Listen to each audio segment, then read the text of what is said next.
Congratulations on your new Montana fifth wheel. I'm going to walk you through some of the basics on this, and hopefully it'll answer some questions on how to operate this. This is just a quick reference video. It's going to be 7-8 minutes long. In here we have our battery switch. This battery switch has to be turned to the green position as it is right now.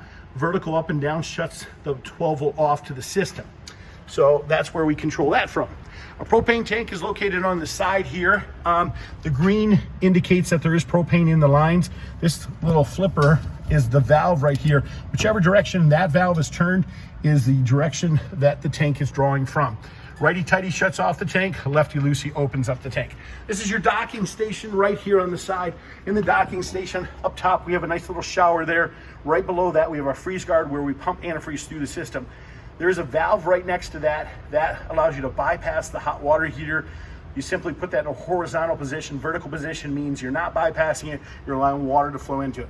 Right below that, we've got a city water connection. The city water connection is where you hook your freshwater garden hose up to. When you go to winterize the camper, you flip the valve on the other side. That again will allow you to run antifreeze through the system. Below, we've got our tank fill. When we go to hook up the tank fill, we have to be hooked up to the city water with a freshwater garden hose. And see where it says normal flow? Normal flow simply means we're hooked up to city water. Rotate the valve in that position. When you're vertical up and down in fill position, that's actually filling the freshwater tank. The two other city water connections below are simply tank flushes. That's where you flush your tank out for your black tank. Right over here, these red and blue valves are your low points for the fresh water system. That's why you see water dripping out there. Cable hookups, and an additional solar hookup located right there. Furnace exhaust, keep the little ones away from that. It does have a tendency to get hot. We're gonna walk around the outside of the camper here real quick. Back here, we've got our valves.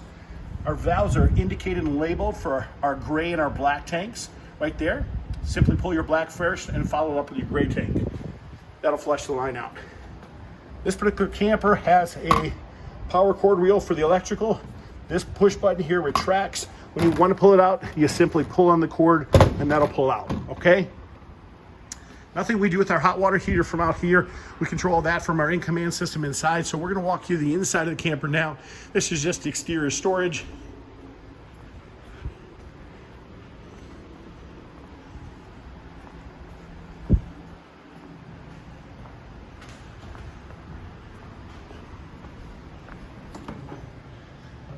Our fuse box is located at the bottom there. That fuse box has breakers and fuses. The breakers are a 110 side of things. We just pushed open that up. The fuses are on top. That's your 12 volt side.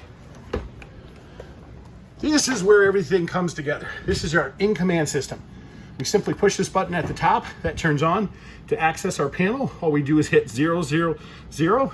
That turns everything on. When you want to operate things like your lights, your slides, all we simply have to do is push the area that we want.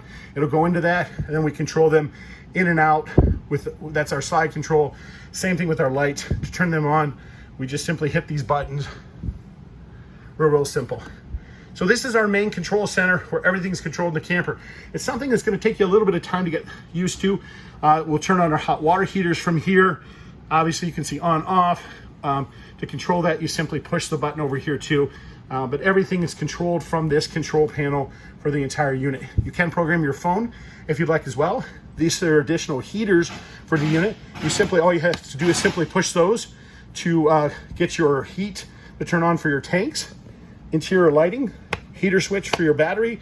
This is a surge suppressor for your inverter system, just to let you know if that's tripped, because of course you do have your refrigerator that runs off an inverter system. When you want to go and operate your stove, real simple operation for your stove, you guys, make sure you fold back the cover always so that we don't do any damage to that. This is our igniter. Simply sparks and ignites it. You're going to turn your valve. It's going to turn red. Then you're going to light it, push the button, and you're good to go. If you want to backlight these lights, simply push that little button down there, and that'll shut it off for you. Motion censored lights as we walk in the door. Additional light switches for overhead lighting, so we can get some initial lighting when we walk in the door as well. I'm going to show you some basic operation of your audio system and your fireplace. Your fireplace, you've got a power button, which is located right down here. You simply push that on. It turns the fireplace on. You can control timer, heat setting, whichever you prefer on that to adjust that, and that simply shuts it off.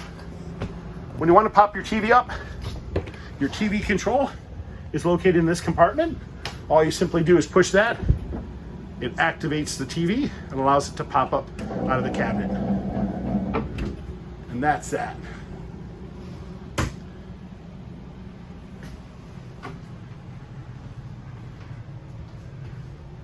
This is your fantastic fan control, or max air fan control.